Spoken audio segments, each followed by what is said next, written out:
पुण्याच्या राजकीय वर्तुळात मोठी खळबळ उडवणारी घटना समोर आली आहे. माजी आमदार आणि शिवसेना नेते रवींद्र धंगेकर यांच्यासह त्यांच्या पत्नीवर आत्महत्येस प्रवृत्त केल्याचा गुन्हा दाखल करण्यात आलाय. हा गुन्हा एका बांधकाम व्यावसायिकाच्या आत्महत्येनंतर दाखल करण्यात आला असून आत्महत्येपूर्वी तयार करण्यात आलेल्या व्हिडिओमुळे या प्रकरणाला आणखीनच गंभीर वळण मिळाले. नेमकं हे प्रकरण काय आहे? खलील शेख कोण होते? त्यांनी व्हिडिओमध्ये कोणावर आरोप केले आणि पोलिसांनी कोणाकोणाविरुद्ध गुन्हा दाखल केला आणि कोणत्या कलमा अंतर्गत गुन्हा दाखल केला आणि रवींद्र धंगेकर यांचं म्हणणं नेमकं काय आहे, हे या व्हिडिओच्या माध्यमातून आपण हे प्रकरण काय नेमकं समजून घेऊयात. नमस्कार, मी शनाया.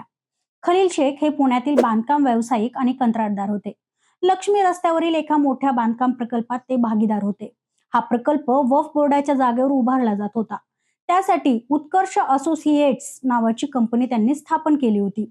या कंपनीत रवींद्र धंगेकर, त्यांच्या पत्नी प्रतिभा धंगेकर, बाळासाहेब शेडगे, खलील शेख आणि इतर काही भागीदार सहभागी होते.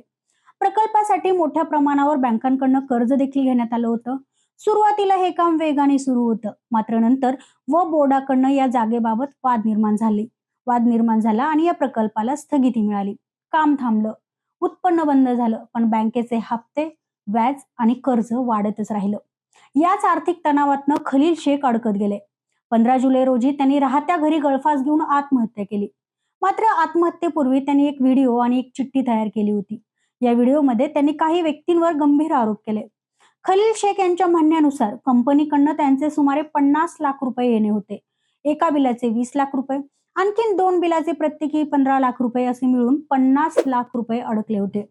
हे पैसे मिळत नसल्यामुळे त्यांना स्वतः कर्ज घेऊन 4% व्याजाने पैसे फेडावे लागत होते. व्हिडिओमध्ये त्यांनी बाळासाहेब शेडगे यांच्यावर धमक्या दिल्याचा देखील आरोप केलाय. मार्केटमध्ये काम करू देणार नाही, पुण्यात तुझं जगणं कठीण करू, तुझ्या कुटुंबाला देखील त्रास होईल, अशा प्रकारच्या धमक्या मिळाल्याचा दावा त्यांनी त्या व्हिडिओमध्ये आणि चिठ्ठीमध्ये देखील केलाय. त्याचबरोबर आर्थिक अडचणींबाबत रवींद्र धंगेकर यांनी दुर्लक्ष केल्याचा देखील त्यात उल्लेख केलाय. मात्र या आरोपांची सत्यता अद्याप न्यायालयात सिद्ध झालेली नाही आणि त्याची चौकशी सध्या सुरू आहे.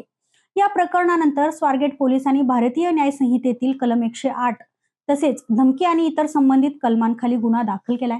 या गुन्ह्यात रवींद्र धंगेकर, त्यांच्या पत्नी, बाळासाहेब शेडगे, त्यांच्या पत्नी आणि इतर अनेक आरोपींचा समावेश करण्यात आला आहे. फिर्यादीनुसार आर्थिक व्यवहारांवरनं अनेक वर्ष मानसिक त्रास, धमक्या आणि दबाव दिला जात होता. या प्रकरणातील सर्वात महत्वाचा पुरावा म्हणजे आत्महत्येपूर्वीचा व्हिडिओ आणि चिठ्ठी. पोलिसांनी हे दोन्ही पुरावे ताब्यात घेतले असून आर्थिक व्यवहार, बँकांचे कर्ज, भागीदारीचे कागदपत्र आणि मोबाईल डेटा यांची तपासणी सध्या सुरू केली आहे. तर दुसरीकडे रवींद्र धंगेकर यांनी सर्व हे आरोप फेटाळून लावले आहेत.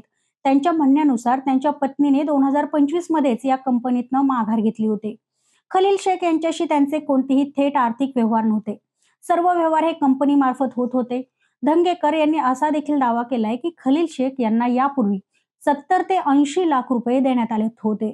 तसेच या प्रकल्पावर स्थगिती आल्यामुळे सर्व भागीदार आर्थिक संकटात सापडले होते. हा संपूर्ण प्रकार राजकीय सूडबुद्धीतून घडत असल्याचा देखील त्यांनी आरोप केलाय. आता या प्रकरणात पोलिसांचा तपास अत्यंत महत्वाचा ठरणार आहे, कारण आत्महत्येपूर्वीचा व्हिडिओ, चिठ्ठी, आर्थिक व्यवहार आणि साक्षीदार यांच्या आधारे पुढील कारवाई होणार आहे. सर्व आरोपींची चौकशी आणि आवश्यक वाटल्यास अटकेची कारवाई देखील होऊ शकते. मात्र हे लक्षात घेणं सध्या महत्वाचं आहे की गुन्हा दाखल होणं आणि दोष सिद्ध होणं या पूर्ण गोष्टी वेगळ्या आहेत. अंतिम निर्णय न्यायालयीन प्रक्रियेनंतरच पूर्ण होईल. या प्रकरणात पुढे काय घडतं, कोणावर काय कारवाई होते आणि तपासातनं आणखीन कोणती माहिती समोर येते, याकडे संपूर्ण महाराष्ट्राचं लक्ष लागलंय. या प्रकरणाबद्दल तुमचं मत काय आहे ते कमेंट करून नक्की सांगा आणि हा व्हिडिओ आवडल्यास लाईक करा, शेअर करा आणि सबस्क्राईब करायला अजिबात विसरू नका.